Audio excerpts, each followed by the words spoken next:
matambudziko enyika ino anotikomba kuti tisakonde. Matambudziko enyika ino anotikomba kuti tisakonde.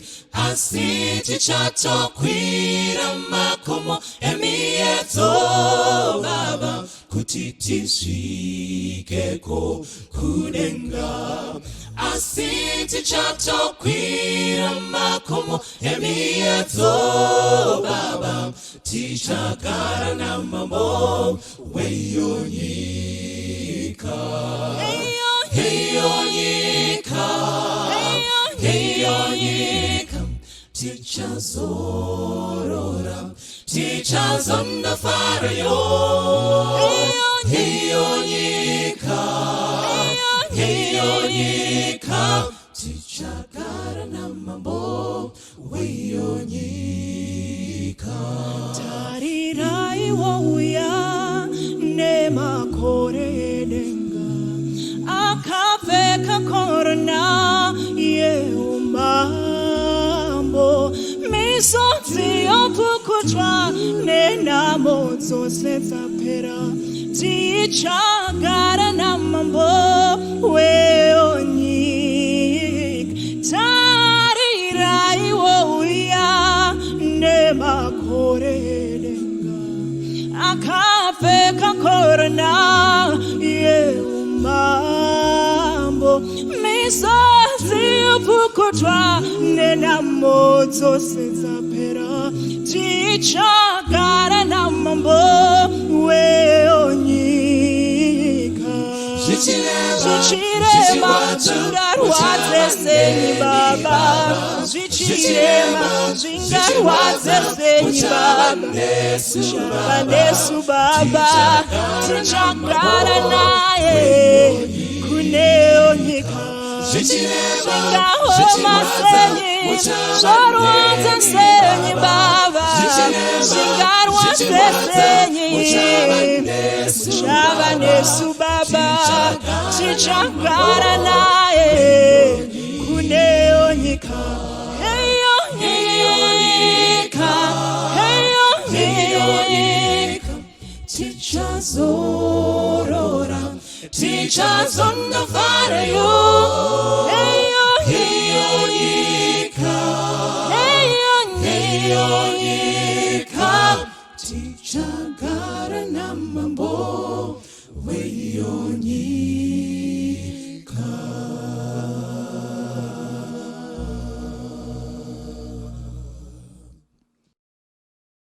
Hello, young people and those who are young at heart. Yes, we welcome you back at Reality Table. We are in the year 2021, and yes, things look a little bit different and things look hopeful. The future is bright. Today, we're going to talk about the power of words, but we have a topic that says weapons of mass destruction. Weapons of mass destruction. Wow, weapons of mass destruction. The power of words. They can build, they can destroy. But today we're going to focus on the power that words do have. Let me ask a question, Pastor Dickett. Do you believe that words can actually destroy? Yes, I do. There was a young lady I was asking out when I was still young. And this young lady, I sent my boys. You know how we do. I sent my boys, and my boy went there successfully, spoke to her. I could see them speaking. I could see her actions, and I was very happy to see her relate to him like that. It looked like something was going to. So the young man came back like a knight with the answer for me. And he called us all together, all my friends. And I thought, why would he call us together if things were okay? Not okay. So he told me, he says, I spoke to the young lady, and I said, yes, I saw you speaking to the young lady. Right. And then he says, she says that she likes you, and I'm like, right, now you're talking. It made me feel something. And then he says, but. It's a word, isn't it? Yeah. Yeah, but. So when he said but, I got cold, goosebumps. Then he says to me, she says that she likes you, but the problem with you is that you're like Jesus. Only difference with you and Jesus, you have no disciples. So at that point, I've never forgotten those words. That's why I'm saying to you now. Because they left a dent. Because in my head I'm thinking, me, I'm Jesus. Me, I'm trying to love you like a human being, but you're seeing Jesus. Then she says, I don't have disciples. So there are certain words that we say to each other, maybe at the moment, but you can grow up with them. You grow up with them. So if you ask me, do words have an impact? If I have to see that girl again, what's the first thing that you think will cross my mind? The words she told me how many years ago? Well, that reminds me, I've got a pastor friend as well. It was a camp meeting, eh? Now And he was also trying, but my friend. he didn't send someone, but he went himself. All right. Yeah, Your friend. my friend, yeah. Okay. And then, so he's telling the girl how much, I mean, he's been watching you during camp and what. And you know what she said? She says, I rebuke you in the name of Jesus. He was denied like a demon. Eh? So every time he... Come out of her. So, well, sometimes words can be that powerful. No, but we are very sorry that happened to you. No, that was not me. That was not me. Kashish, do you actually think that words could actually be more painful than maybe a knife or something? Yeah, because a knife, when someone stabs you, you can go to the hospital and you get medication, you're done. There's skin grafting. No one can see that you were stabbed before. But words, they are kept in the mind. You keep on remembering them. It reminds me... Like Jesus without disciples. No, he's a special case. I grew up in a very high density suburb. I think some of you have been to Epworth before. So that's where I did my grade 1 to 7. And, there was no electricity during that time, and there were no roads. It was just ghetto, pure ghetto, So I remember during my time there was our relative, my aunt, my mom's sister. She used to stay in Queensdale. So all of us would become very excited to go there, and what happened is my auntie, my mother's young sister, she was the one who was staying there together with the older sister. So she came to Epworth during that weekend, and she took my brother, and I said, I want to go. How children behaves. I started crying, and what she said, she said, let me express it in Shona. She said, "Adisuenda newe kukwizde unemanga unoti makisa." I still remember those words, and what those words did to me, they acted as a pusher to what I had achieved in life. So what I did is the first thing, because what we wanted is to go to Queensdale, just to test how water from the fridge does, eating ice blocks, watching TV, those are some things that we wanted to do. So what I did, the first thing, when I left college and I got employed by a certain company, I make sure that I electrified the whole house so that people can have a taste of what it is. Yeah. So I think on another point, words can destroy, and on the other end, they can act as a motivator, so that you can achieve and do your own thing. Yeah, but I also think it's the type of words coupled with the person who's speaking. There was one time when I think all my parents had died at that time. So we're getting, you know how it is, we get food rations from, church people, church food. Come on, you know what I'm talking about? Yeah. There's a time where you were here, and then parents are gone, and you are not even here. You are here. So we used to eat from, there was a lady who used to, Mrs. Hammond. She would make a parcel. That's the first time I saw parcels. That's why I do parcels now, because I know what a parcel does. So I saw beans. I had never seen what beans look like. When you talk about beans, to me, I thought it was a salad, as in a 3-bean salad. Okay. This time I saw them dry by themselves. I saw fish that were not bream.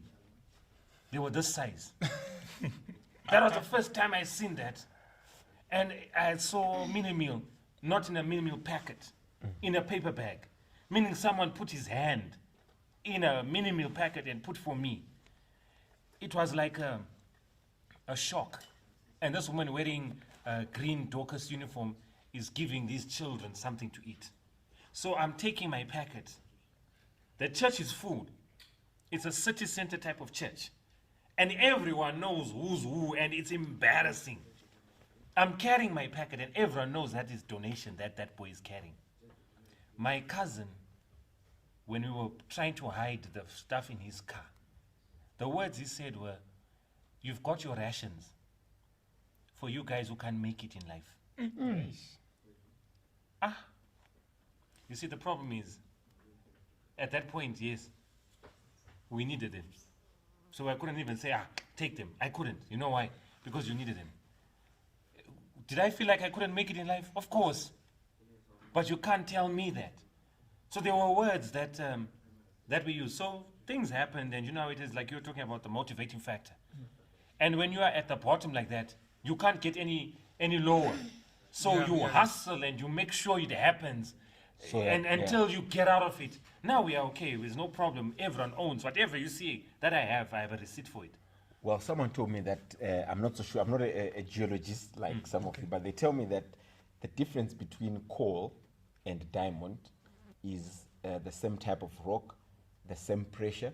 The other one succumbs to pressure, it bends, becomes coal. The other one sometimes resists the pressure and then becomes diamond, something like that. In other words, sometimes even the same words, destructive as they may be, can also become the stepping stone to a setup for you to become who you can be. And that's true, man. That's true.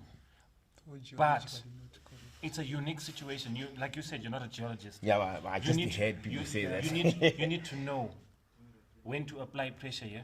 Does this thing need pressure? Because there's some times in your life, you know what I mean, where words that you say can comfort or can destroy. For example, if you have lost a parent or you've lost a husband or a wife, you can't get there and say, Shamaru Sacheme. That is witchcraft. But it's the most easiest thing to say. You're trying to say you're going to should be be okay. okay. But your word construction is Usacheme, don't cry. It's impossible not to cry. You get Because it? of the situation. Because of the situation. So we are saying sometimes the mass destruction, you think at Hiroshima, they thought the small bomb would just do that and destroy for that time. They didn't think it was going to last for years. The effect of what we do sometimes lasts for what? For years. You know, sometimes the reason why you act stupid is because you've been called stupid for so long. Yes. And you do stupid things, and you eat stupid, you talk stupid. end up believing that you're and stupid. you date stupid people because you are like a stupid person. Because you've been told you're stupid. There's one teacher. And there's one teacher who said, we were having extra lessons. And you know how it is, you are that government school child, and your parents have died, and they've just taken you under the wing, and they are these rich children. So I'm failing poetry. I couldn't understand what they were talking about. Why can't they just write what they are writing? Why do I have to think what the writer was saying? Why doesn't he just write? So I asked her. So I couldn't ask because the girls were pretty and I was there. And those days I had long hair. And it was, ponytail, what going on for me. So I was saying to her, why can't these guys just say what they are saying? Why should I have to think? Why can't they just say it? And then she says, yeah, you need to use your mind to think. They're girls. And then she says, I'm only doing you a favor because your parents have died. I knew that. You know why? Because I was trying my best not to show these girls that I'm suffering. But here's the teacher taking me and throwing me under the bus. Or sometimes it's actually words coming from the people we expect to encourage us, who say things carelessly, Exactly. not knowing that they've actually changed our entire life. Moses, let me come to you. Sometimes it's always easy to also look at situations where you're actually the recipient of the words. Yeah. But sometimes we can actually do do damage to other people by just saying things carelessly. How destructive can words be? I think to a very large extent, I'm thinking of James when he's writing in the Bible. The analogies he gives for a tongue are quite shocking. He says the tongue is a little member of the body, but yet can burn the whole body. Then he says the tongue is, if maintained, is an untamed fire. You know, when you think about fire, what fire does, a knife, you get stabbed, you get a small scar. Fire can burn your whole body up, 3rd-degree burns, such that every time you walk, we can see that you are burnt. And I'm thinking sometimes, I can actually recall a few instances in my life where I've said words, and you can see right now, as I stand from where I'm standing, that the words I say to those person have broken them to this extent. Now, one example is, growing up, I used to be very bitter. I never knew why I was very bitter. So every time I spoke to my young brothers, I would sometimes use very high tones for no good reason. Come, they disturb me, I speak out and they lash out. Until one day, my mother comes to me and tells me this. And at that moment, that's when my young brothers come and say, bro, you're a good brother, but man, you gotta be able to just chill a little bit, analyze the situation, then talk to us. And you know, when someone is then speaking to you, sharing their hurt, to say, man, at some point you hurt me, but I got over it. At some point you hurt me. At some point you looked down upon me. I remember one time an uncle of mine came to visit. He used to stay in the rural areas. So he came to stay under our roof, and I've treated him like my brother ever since.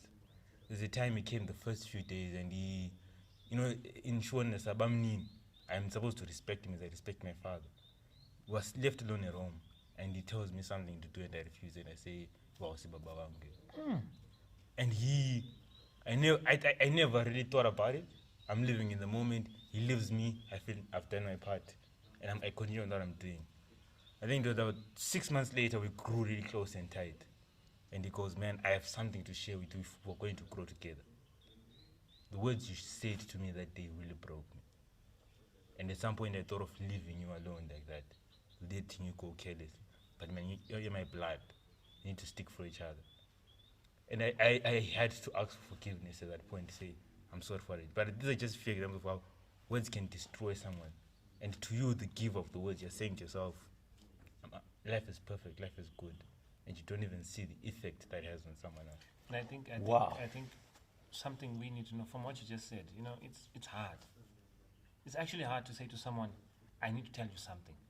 Yeah. Because not everything is consistent. Let's go to relationships.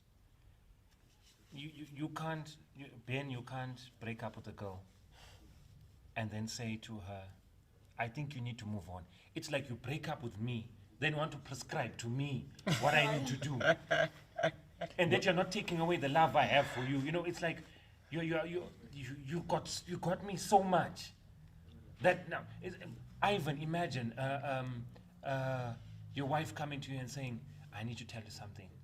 I was with Cash. The points in which you break in your heart will be so many. The way you relate to life will be different. So they say words are like nails into a wall. You can renovate, you can paint, but the holes are always going to be there. Yeah, of course. So there are certain things that, encouragements that I've gotten that have made me do certain things. Like if I'm talking from a married perspective and a single perspective. If my brother says to me, hey, bro, I got your back. Like if he says to me, Gerald, do you need money? I've got 1,000 RTGS. 1,000 RTGS doesn't buy much. But it's for my brother. So if he sends me that amount, it's not about the amount. It's about my brother sent me what? Money. Right? But if you get to a situation where your wife says to you, or maybe you've brought $1,000 and your wife says to you, what kind of a man brings this amount? You become female. You become female. You become sterile. Everything you do now will be so apologetic, even amongst men. When you now talk and you got $1,000, you can't present it at home because you don't want to be embarrassed. So what you are rightfully saying is, and there are certain words that have hurt us, that we've never spoken about, even us here presenting. And I know even the audience have got certain words where if you hear anything that sounds like it, your temper goes up. Because you don't, it's in your subconscious somewhere. You know what happened when I was in grade 2? At least now I always. I was in grade 2. We're writing mental sums, and we're busy writing very fast. So, I think back then people never used to trust us so much that even before Corona, they would fix our chairs to the table, and you sit two of you. It's like they thought we would run away with the chairs. It's like the bank, you put the money there, but when they put you a pen, they put it on a string. That's it. They just doesn't trust us. So busy writing, my pencil fell and hit Shingi's shoes. She was a girl, and because we. Has she changed now? Huh? Now, okay. No, Shingi's unisex, so I'm just So now I whispered to her like, hey, because it fell right in between her toughies. Yeah.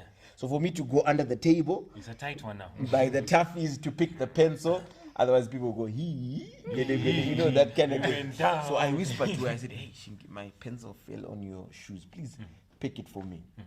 Grade 2. You know what she said? She didn't even. I whispered.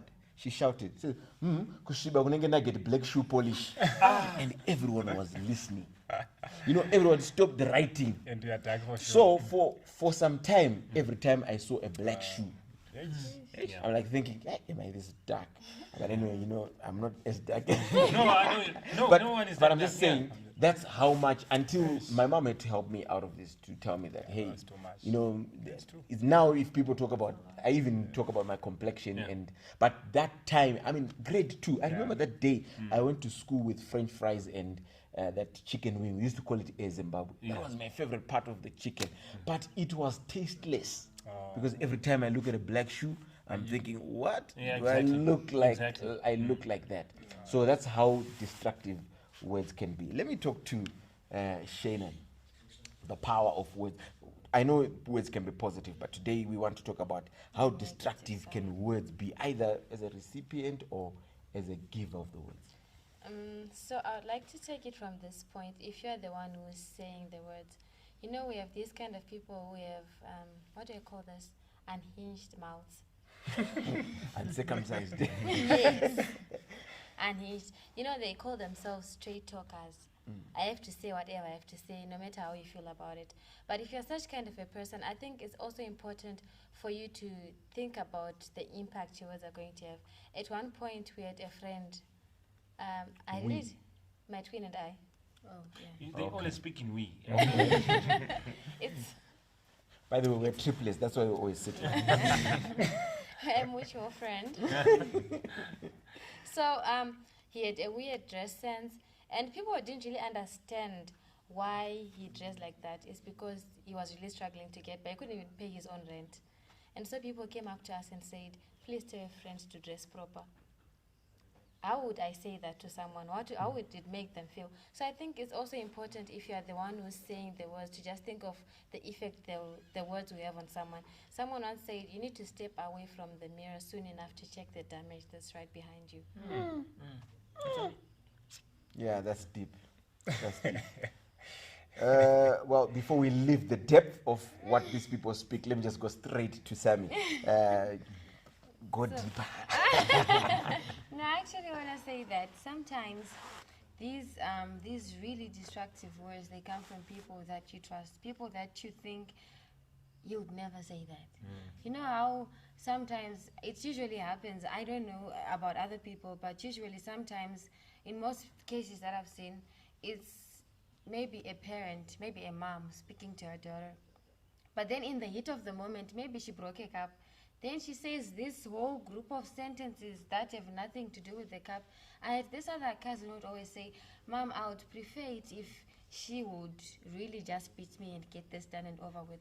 Because sometimes the things she would say, she says I would struggle to forget it, because every time I would keep thinking, how can someone say that? So probably I think that we can forget some of the things that happen around us, but it's not always easy to forget how someone made you feel. Like if someone is to come and describe your insecurities out loud or just spill your secrets out in the open, you struggle to get over that. How can they do this to me? Because you're at this level of trust and now you are failing to stand. Well, Ben, Well, you have no words because you are scared. You're scared you'll be destructive. You know, let me just bring another aspect, a different dimension, as much as we are talking about the destructive power of words. I'll give you an example of what someone that I know did. You know, when we're talking about words, there are two things that are involved. It's either you do it consciously or unconsciously, right? Okay. Sometimes we say things when we are angry, right? Sometimes we say things when we are happy. One person once said, don't make promises when you're too happy, right? And don't make judgments when you're too what? When you're too angry. Because sometimes the things that comes out of our mouths, you know, it's disastrous. So here's what happened. You know, this was a genuine statement, right? So the lady went to a carpenter, right? Say, okay, Mr. Carpenter, I want you to do a shoe rack for me, right? Here's my money. Then she paid in full, and it was quite expensive, right? And she had really worked hard to get that money. Then she gave the carpenter that money, and then she went again to collect the item, and then it was not done. Mr. Carpenter, I came. Please come back. You come back. Then a month passed, right? And the thing wasn't done. So she kept on going, and then she kept on getting excuses until one day she was so furious, right? And then, you know, we Shona people, we just say things. She went there and then they exchanged words with the carpenters. And then once she said, "How just you know, that kind of thing." She was angry. And then the following day she was passing from work, right? And then, you know, when they were having this argument, people were listening, right? And then the following day she was passing from work, and then there were people gathered around, you know, and then there's that red cloth that we put, and then there was something that was happening there. Then she wanted to ignore. Let me just ask what's happening. Then she asked, what happened? Then the person told her, that person that you said to Mchashunduk has died. Now, look at how tense it is, right? Yesterday, you said something, and then tomorrow the person is dead, right? Now, and it was not of her doing, right? The person was already sick with his own sickness, and then his time had come, and then he died. And during that time, you had said words, right? Up to this present day, she then got married. She then had a kid, a child has got married. But up to present day, that statement that she said still won't say. So when you're talking about the destructive nature of words, it can even harm the person who's saying those words, because up to the rest of your life, you'll be living with a guilty conscience, asking yourself, what did I really do? Because remember, whenever we say things, the devil is always there also to contribute, right? Say, okay, say it, I'll implement it for what? For you. So at times, we say things not knowingly, but at the end of the day, they've got repercussions in our lives. Because now to give counseling to that person, how do you give counsel to that person, telling them it was not your fault?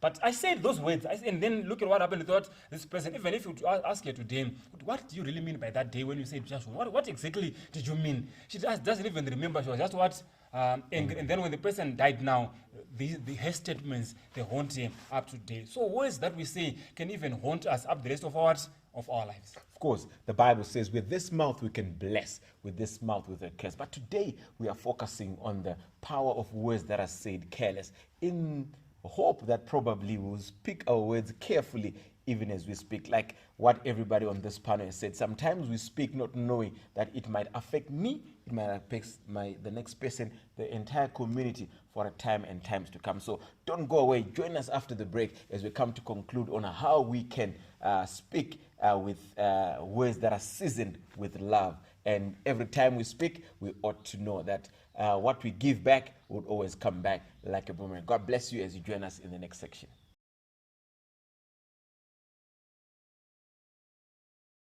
Ngangisone sibi ngezayo enkosini wathi ngegama lika Jesu ngathola ukukhululwa wesumthandazo wami wangithethelela wangingethula umthwalo wangishiya ngethulo ngangisone sonesibi ngeza enkosini wathi ngegama likaJesu ngathola ukukhululwa wezumthandazo wami wangithethelela wangethula umthwalo wangishiya ngeculo yebo wethula umthwalo owawungadlula yebo wethula umthwalo ngomthandazo wami uvalo lwami lwaphela uJesu wavusa umoya wami wangingethula umthwalo wangishiya ngeculo yebo wethula umthwalo owawungadlula yebo wethula umthwalo ngomthandazo wami uvalo lwami lwaphela uJesu wavusa umoya wami wangingethula umthwalo wangishiya uJesu wami wangithula umthwalo wangishiya ngehlanzekile uJesu wami wangithula umthwalo wangishiya ngehlanzekile.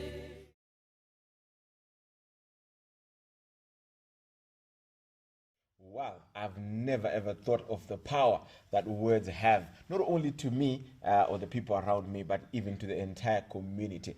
Well, as we were discussing, I was actually going through some of the files at the back of my mind when I've actually said things, and I'm not even comfortable to say them on this set, but I'm trying to think, hey, where are those people and what did I do to their lives? And if I could roll back the hands of time, I'm sure I would go back and see if I could. But now that I'm a bit old and a little bit wiser, I think it's always good for us to speak a word in season. I want to come to conclude with you. So let me just do a round like this, and then you conclude and you pray for us. Kashish, what do we have to say? I mean, how best then can we be able to guard the mouth so that whatever word comes out of our mouth is seasoned? And I know sometimes, I think it was Ben who mentioned that don't make a promise when you're overexcited, don't make a judgment when you're so angry, but how then can we be able to manage situations? Okay, first thing, I think when we say something to someone, okay, actually let me put it this way. Let us not say something to someone when you don't have a solution to it.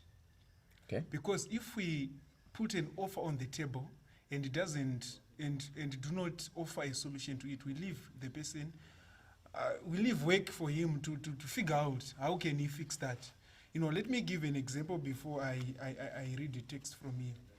When I went to for my secondary school at a certain Adventist boarding school, you know, things were in a rush, and you know, that period 2007, things were not okay. So my mom just bought my mom bought a cloth, white and navy blue, for uniforms. So I don't know what happened with that tailor and my shorts, you know. They were starting. You know, you're even laughing at yourself before. My shorts, they were very short. They were very short, you know. So I don't know what happened, but I think what happened was my mom didn't buy new set of uniforms from Form 1 to Form 2. But I kept growing up. So my short, they became short and shorter and shorter when I was in Form 2. And these guys, my schoolmates, they were saying, we are not fake mamini. I'm facing mamini, you know.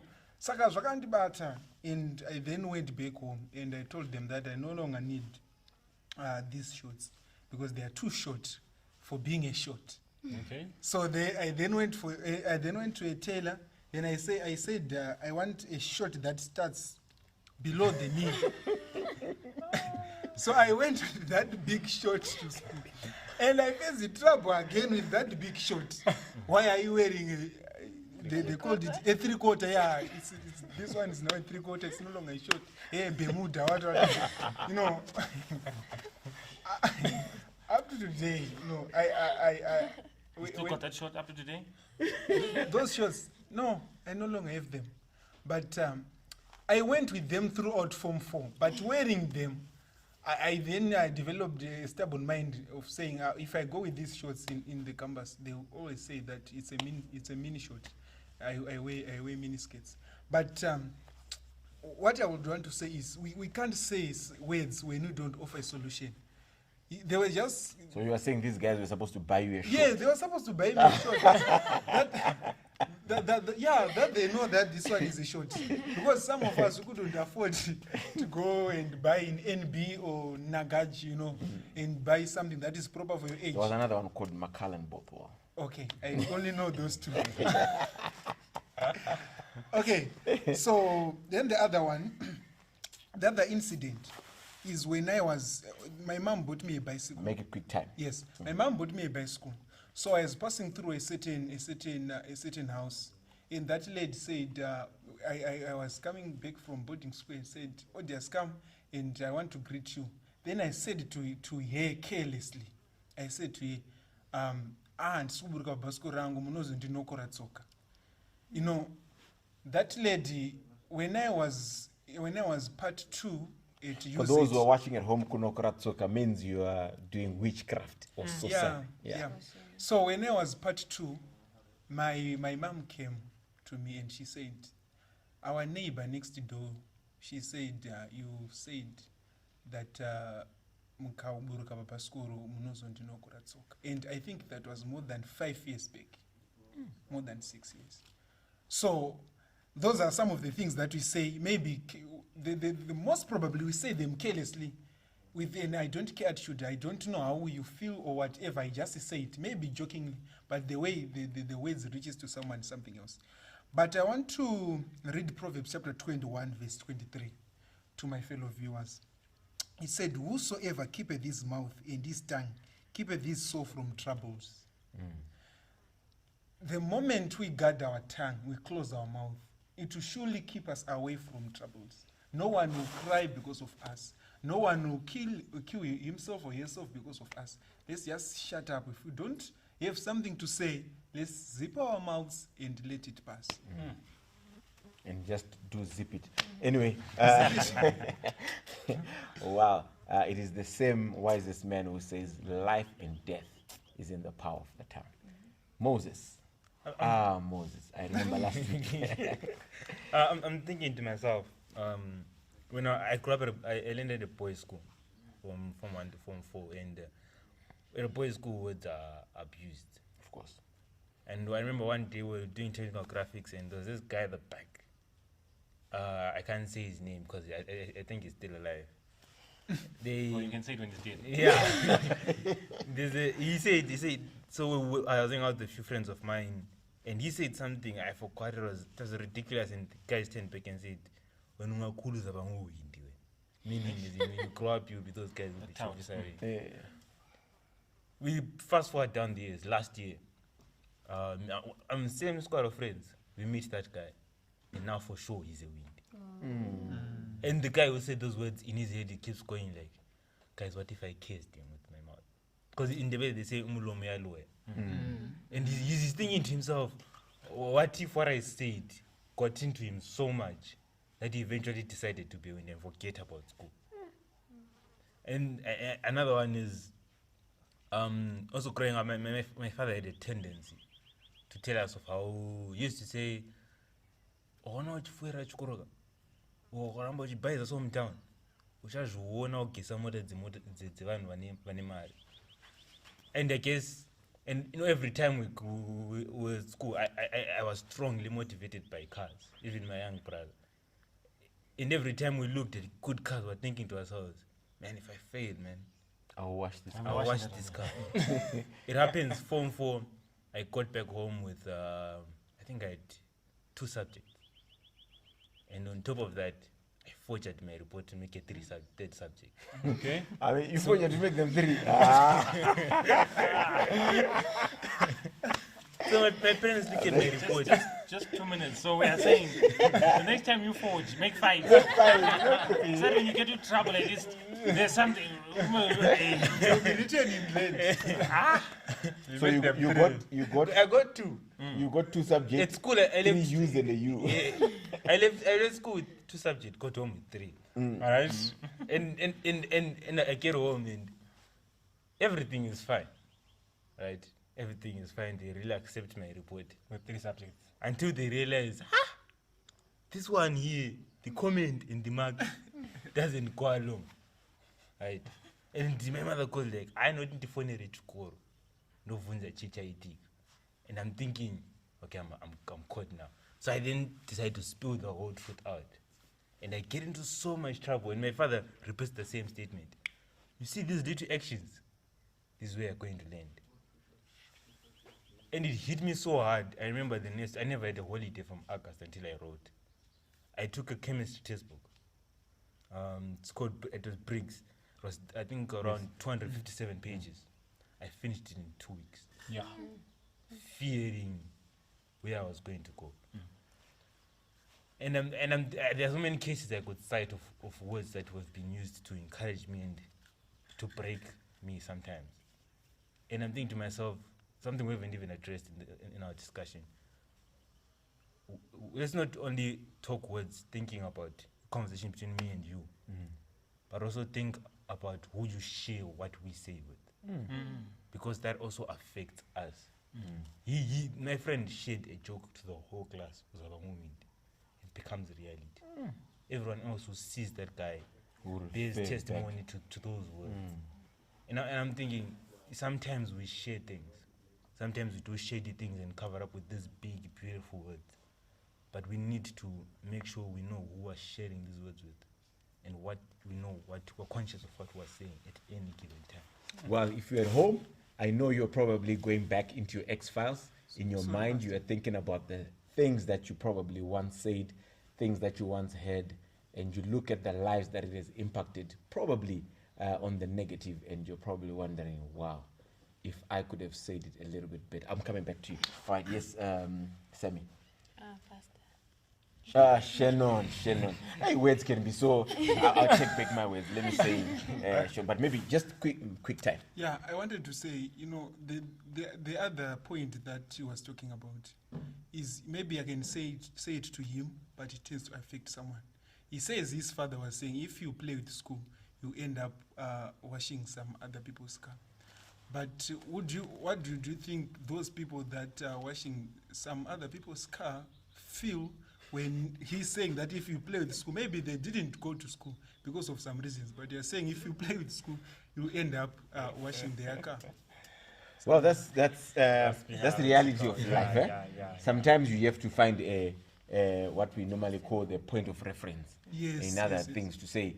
I mean, we cannot negate that these things do happen. Shannon. Yes. I got the word right. You did. You are not hurt. I'm not. It's not destructive. You can go ahead. Okay, so I'd like to say that when you say something, many times when you want to pass a comment or say anything about anyone, I think it's better if you start by sieving the words in your brain and finding out which ones are best for the situation. And because you don't want to hurt someone and you don't want them to feel less confident about who they are.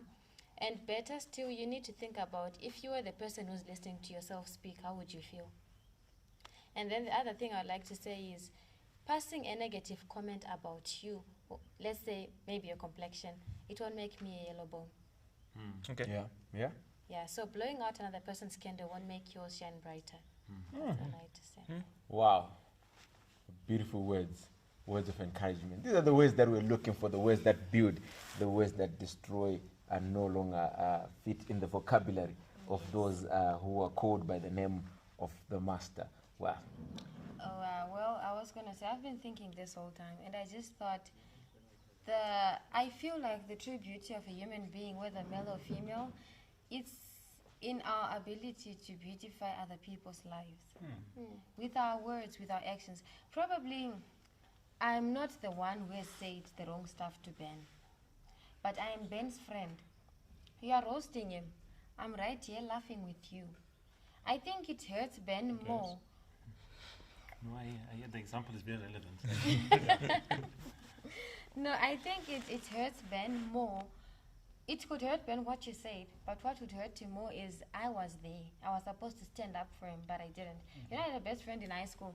He passed away. But when he got sick, people used to make jokes about him. I said nothing. And people, at one time, he fell off the stairs. He was trying to walk down, but he fell. People laughed and they said, wakutofayu. It was funny. People were laughing. I didn't say anything. But 3 weeks later, he passed away. And I keep asking myself, why didn't I stand up for him? So probably we should just think about, what if today would be my only chance to make his day? I should stand up for my friends. Strong. Well, when we were discussing the topic we're going to discuss, I never thought it would actually hit me this. Even the words that are being spoken here, they are not destructive. I think they're actually building, making us better people. Ben, before Pastor Dickett gives us a conclusion, what would you want to throw in on the table? Let me give you hope. I want to give people hope. You know, people were born different. There's a song that we always sing with the kids. Jesus loves the little children. You don't even know the words. And here we are talking about black words. and white, they are precious. No, I don't have the good voice, right? Okay. But you know, you're talking about incorporating everyone, right? Let me tell you, there's a statement that says, dogs may bark, but the caravan always move on and what? And over.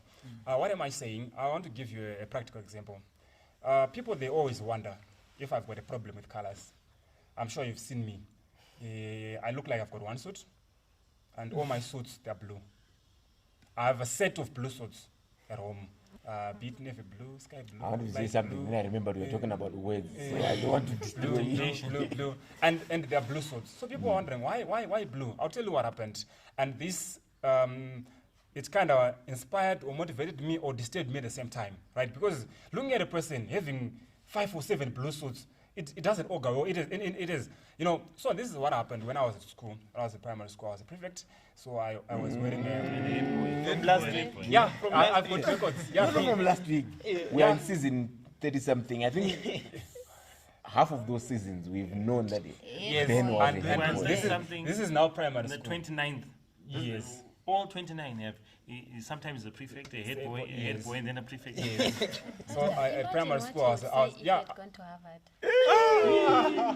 So I was you become a prefect before you're a head boy, right? So at primary school I was a prefect, then I became a head boy. Then the same applies to high school. So here's primary school now. So at our primary school we wear blue shorts, right, and blue trousers. So like cash, you know, ghetto style, jecha, right? So I got this short that I got from someone, because my parents couldn't afford to get me my own shorts. So I got a short from somebody, and you know how it is when you're having a short that has been worn by someone. It won't last long, right? And then it happened that shortly after, then it was done, right? But because we couldn't afford to get another short, so we had a solution. There's this other tailor was called Baba Marisen. So he was a good tailor, but old school. So I went with the shorts to him, and you know what he did? He then put those things, those pages. But you know how old men did it, they just grrrr, and then there's those lines. Then I went to school. I was good, you know, at home I was feeling confident, I was okay. But when I go to school now, that's when my friends started singing this song. It was a hit song by Kukrunas. Then they'd be like, Polo Gwalami, Lile Zigamba, aye, aye. So, that's when, you know, I realized, this is really bad. And it was in June. I tell you, I spent the whole of June and July tying my jersey.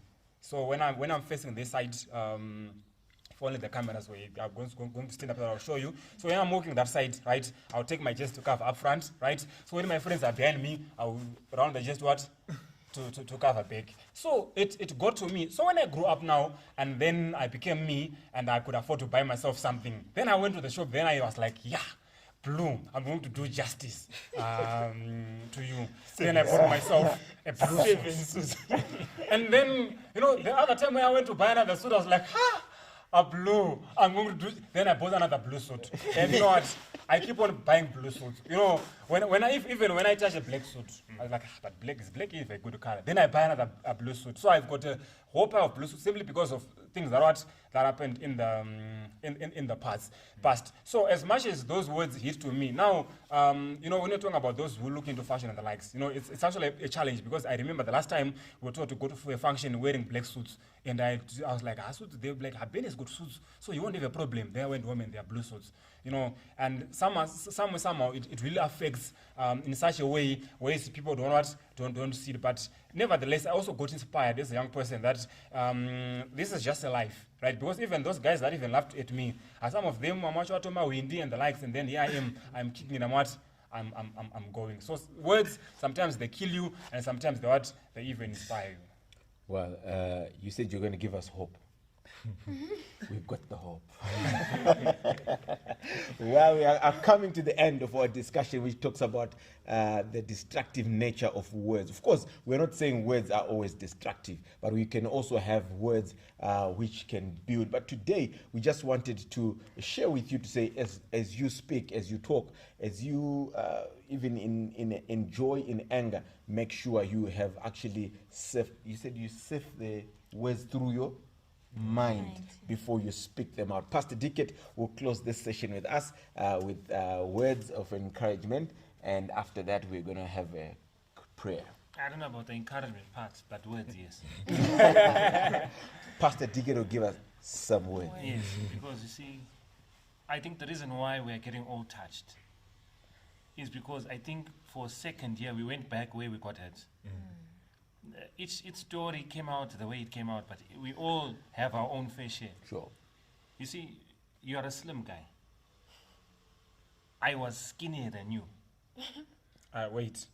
Are you saying I'm skinny? No, I said you are slim. But you were skinnier. I was see-through. Words. So To see if his words won't. when I went to A level, there was no trousers, no short that could fit me without adjustment. And you would get from your cousin, and when your cousins were all bigger than you. That morning when you walked down, at least you guys, it was just school. We used to walk down with two schools, Evelyn High School and Townsend. And those were your catchment area. I remember passing a group of girls, and my dad had said, I'll buy you a new shoe. And he went to renovate the old shoe by putting, and finishing sole. I tried to kick stones, that thing, it just could never be changed. Then he said, son, and I said, yes, Dad, I got you a new shoe. Renovated, spray painted, come on. It was a high cut farmer shoe, black. Yeah. And I had skinny legs. Like toothpick, so I'm passing, and this humongous short and this humongous shirt. I'm excited about A level.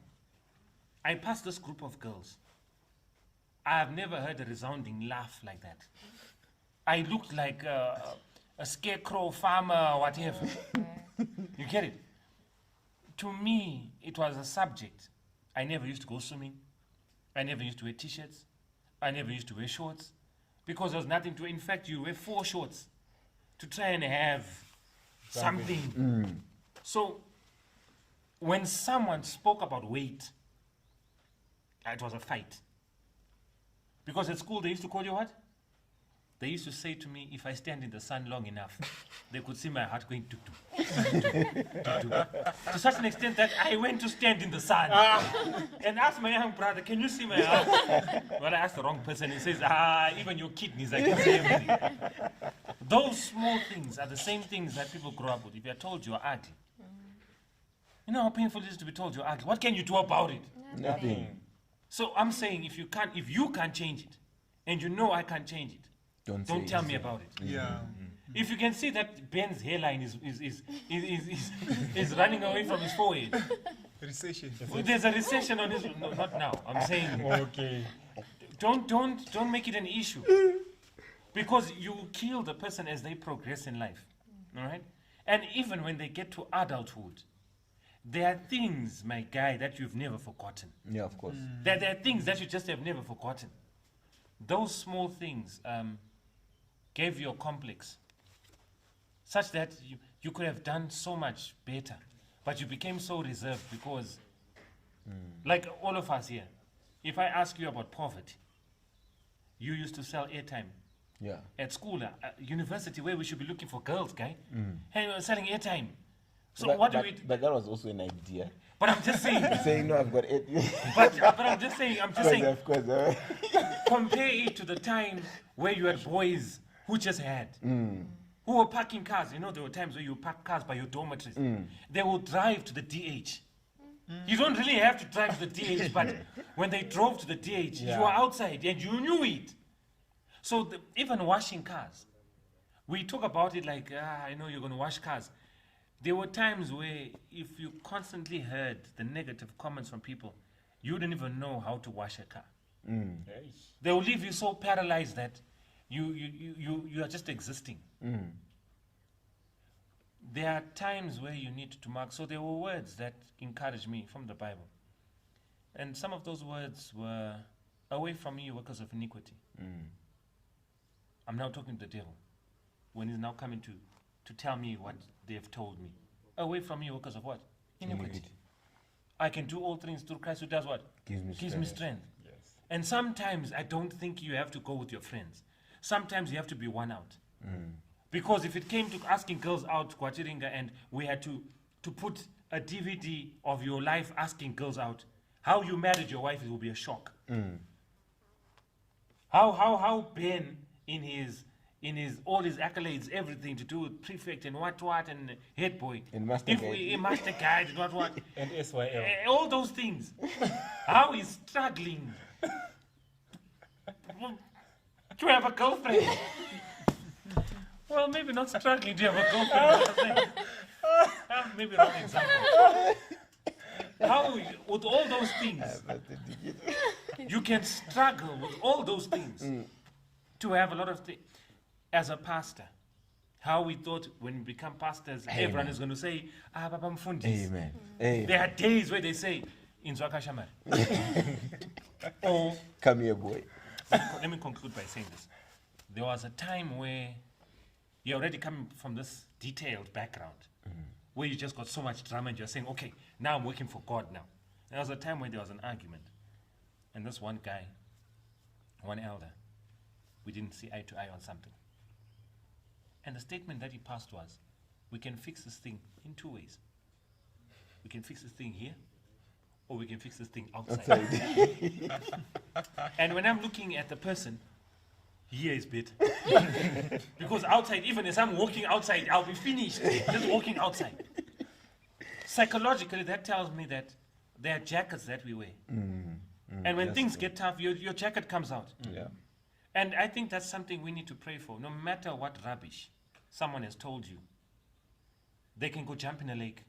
They are not God. Whether they don't like you because you're too tall, because you are slim, because you are fat, because you are dark, because you are this. Hey, you did not create me. Leave me alone. There's a creator who says, I'm fearfully and wonderfully made. And the time I started realizing I'm fearfully and wonderfully made, I went for this one girl that everyone was scared of. Everyone was scared of, but I didn't know I was going to make it, but I wasn't prepared to make it. So psychologically, I didn't think I was going to make it. So when I ended up making it, I was like, I made it. But the problem was I made it and I wasn't ready to make it. So to me, it was just a hunt. Trophy. It was just a trophy. So I'm saying there are some jobs where you tell yourself, Inini, I want to be humble. But there are some jobs that God can use you in. Yeah. But you can't tackle them because already you don't believe. So stop buying blue suits. There's black. If you feel like a pink, a red one, go for the red one. If you feel like, I think I like green socks, there's nothing wrong with getting green socks. But if you constantly buy the blue suit, you are still in the day when you first had that blue thing. You have not come into the new year. Yeah. Right now we're in 2021. You can't come into a new year.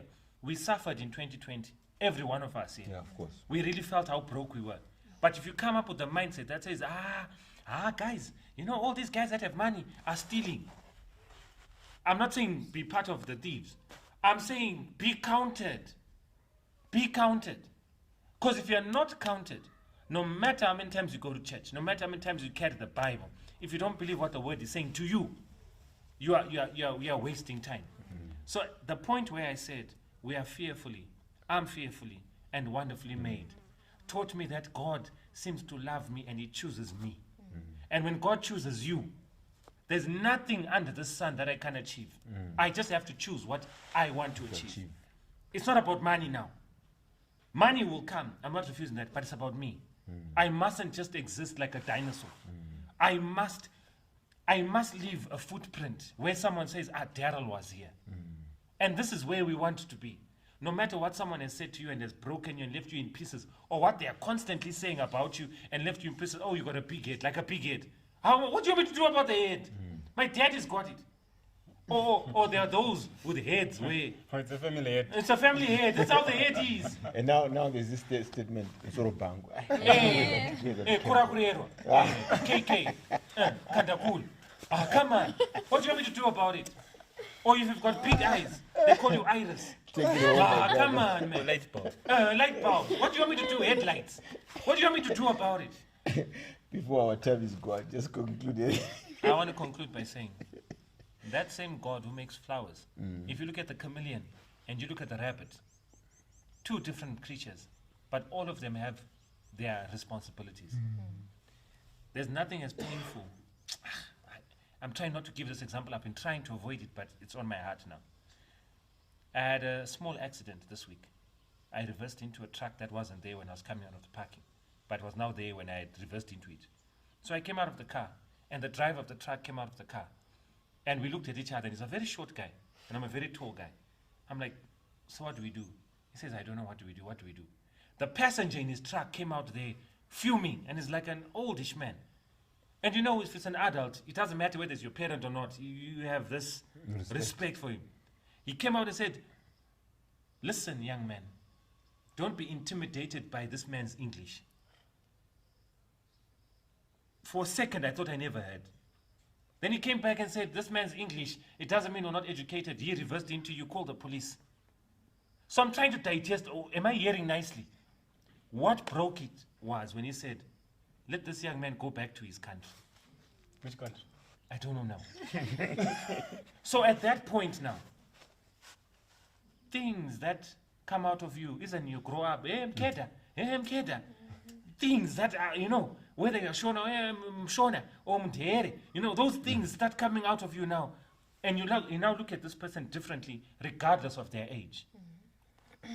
It's only when Jesus touches your mouth where you fail to say what you wanted to say at that moment.